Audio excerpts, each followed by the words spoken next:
கட்சியை ஆரம்பிக்க போறேன்னு துணிச்சலா சொல்லி அவர் நடத்த போகிற முதல் மாநாடு அப்படிங்கிறனால கூடுதல் கவனம் ஒன்று. அதனால இது கவனிக்கப்படுது. மற்றபடி 21 கேள்விகள் கேட்டார்கள், எல்லாருக்கும் தான் கேட்குறான். கோவில் வாசலில் பிச்சை எடுப்போர் சங்கம் ஒரு மாநாட்டை நடத்தினாலும் அவர்களுக்கும் இந்த 21 நிபந்தனைகள் விதிக்கப்படும். ஒரு மாவட்ட செயல் ரீல் பண்ற விஷயம், இந்த 21 கேள்வி ஒரு 2 நாள்ல முடிகிற விஷயம். இவ்வளவு கூப்பாடு போட்டது காரணம் அரசியல் தெரிந்த எவரும் விஜய் கிட்ட இல்லைங்கிறது தான். விஜய்க்கு தெரியல ஒரு மாநாடு நடத்த 21 கேள்வி கேட்பாங்களோ, கேட்கக்கூடாத கேள்வியை கேட்டிருந்தாலோ பதில் சொன்ன பிறகு சீனாலும் திமுக நீங்க அம்பலப்படுத்தணும், எங்களை வளர விடாம பண்றாங்க, வரும்போதே தடுக்கிறாங்கன்னு சொல்லலாம். கேள்வி கேட்கறனாலே அவங்க பதட்டப்படுறாங்க. ஏதோ சினிமா டீசர் மாதிரியே இன்னும் சில விஷயங்களை நடத்துறது தான் எனக்கு எரிச்சலா வருது. இந்த அஜித் படம் விஜய் படம் வரும்போது தலைப்பு சொல்ல போறாருங்கிறதுக்கு ஒரு பெப்ப கலப்பாய் பாருங்க, ஒரு படத்தோட தலைப்பு என்னடா இது.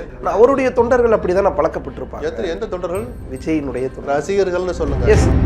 ஒருவேளை இப்ப உடனடியா மாநாடு இல்லையோ, இன்னும் அப்படி தமிழ்நாடு அப்படியே புரட்டி போகுதா? இல்ல அடுத்த நாள் சோத்துக்கு வழி இல்லையா நமக்கு? இல்ல சார், எதுவும் பெருசா அறிவிப்பே இல்லாம இருக்கு. நான் என்ன சொல்றேன், என்ன கெட்டு போச்சுங்கிற நானு.